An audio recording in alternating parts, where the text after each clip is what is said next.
नमस्कार, देश की खबरों में आपका स्वागत है। मैं हूं आपके साथ आकाश। बिहार में पहले फेज की वोटिंग से 6 दिन पहले भाजपा ने अपना घोषणा पत्र जारी कर दिया। 12 पेज के मैनिफेस्टो का आखिरी पन्ना रोजगार के वादों के नाम था। नीतीश कुमार 10 लाख सरकारी नौकरियों का वादा कर चुके आरजेडी नेता तेजस्वी पर तंज कसते रहे, लेकिन अब उनकी ही सहयोगी भाजपा ने ही दोबारा सत्ता में आने पर 19 लाख रोजगार देने की बात कही है। वहीं 1 करोड़ महिलाओं को स्वावलंबी बनाने का वादा किया है। यह भी कहा है कि बिहार के लोगों को कोरोना की फ्री वैक्सीन दी जाएगी।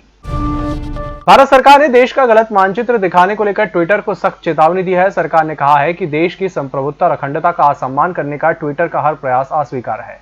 वहीं ट्विटर ने कहा कि वह संवेदनाओं का सम्मान करता है और सरकार के साथ काम करने के लिए प्रतिबद्ध है। सूचना प्रौद्योगिकी मंत्रालय के सचिव अजय साहनी ने इस बारे में ट्विटर के मुख्य कार्यकारी अधिकारी जैक डोरसी को कड़े शब्दों में एक पत्र लिखा है।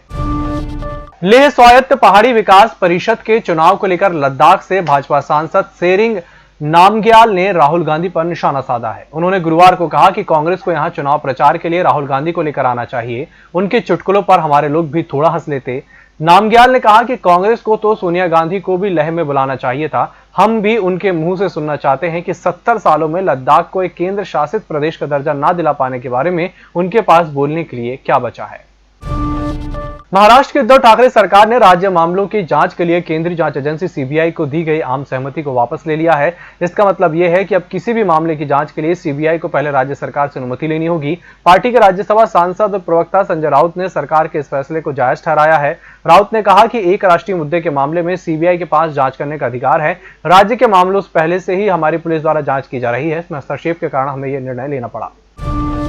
दिल्ली एनसीआर में बढ़ते प्रदूषण से लगातार सांसों का संकट गहराता जा रहा है। गुरुवार सुबह भी दिल्ली एनसीआर के लोगों की सुबह धुंध के साथ हुई। इसके साथ ही दिल्ली की हवा भी खराब श्रेणी में बनी हुई है। आज सुबह दिल्ली के आईटीओ में वायु गुणवत्ता स्तर 254 और पड़पड़गंज में 246 मापा गया।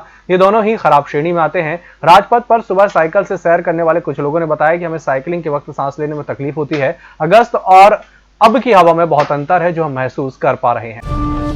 ग्रेटर कैलाश इलाके में रहने वाली एक महिला कोरोना संक्रमित होने के बावजूद एम्स से फरार होकर मध्य प्रदेश के मुरैना चली गई। महिला के जाने के बाद पति ने पुलिस को गुमराह करने के लिए गुमशुदगी की शिकायत दी, लेकिन बयानों में विरोधाभास होने पर मामले से पर्दा उठ गया। पुलिस ने कोरोना संक्रमित महिला पर कोरोना संबंधित सरकारी आदेश के उल्लंघन का मुकदमा दर्ज किया है। महिला के पति का कहना है कि उसकी पत्नी कोरोना पॉजिटिव होने के बाद एम्स से मुरैना चली गई। माना जा रहा है कि इस दौरान वह कई लोगों के संपर्क में आई होगी। इसी के साथ बुलेटिन वक्त चला एक छोटे से ब्रेक का, जल्द हाजिर होंगे। होटल गौरीशी भोपाल शहर के बीचों बीच स्थित ठहरने की सर्व सुविधा युक्त जगह है।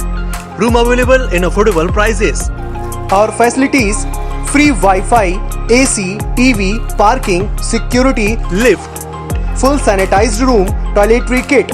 Hotel Gaurishi, hall number 8, Chittor complex, MP Nagar, zone 1, Bhopal.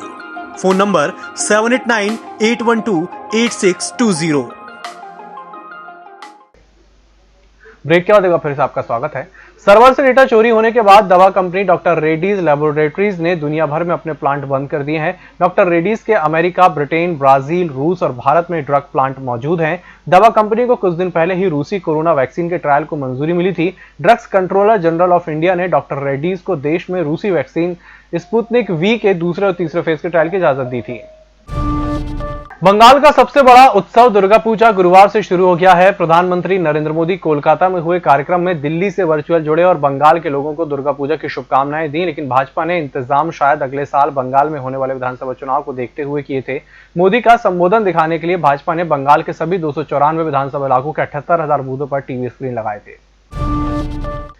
Bihar विधानसभा चुनाव को लेकर भाजपा ने गुरुवार को अपना घोषणा पत्र जारी किया। आत्मनिर्भर बिहार का रोड मैप में 1 लक्ष्य, 5 सूत्र और 11 संकल्पों का जिक्र है। 19 लाख लोगों को रोजगार देने और बिहार वासियों को फ्री कोरोना वैक्सीनेशन की बात कही गई है। घोषणा पत्र में लालू राबड़ी के 15 साल के बाद और नीतीश के 15 साल के बाद बिहार के 11 अलग अलग सेक्टर में आए बदलाव की भी तुलना की गई है।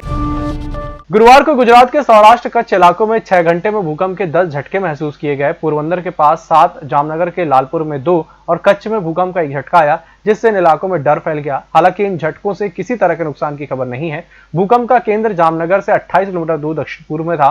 पोरबंदर में 8 झटके महसूस किए गए। पोरबंदर में मंगलवार रात 12:19 पर और इसी समय अलग अलग समय पर भूकंप के 8 झटके महसूस किए गए। इनकी तीव्रता 2.1 से 3.3 रही। बुलेटिन में फिलहाल इतना ही। इसी के साथ मुझे दीजिए इजाजत। नमस्कार।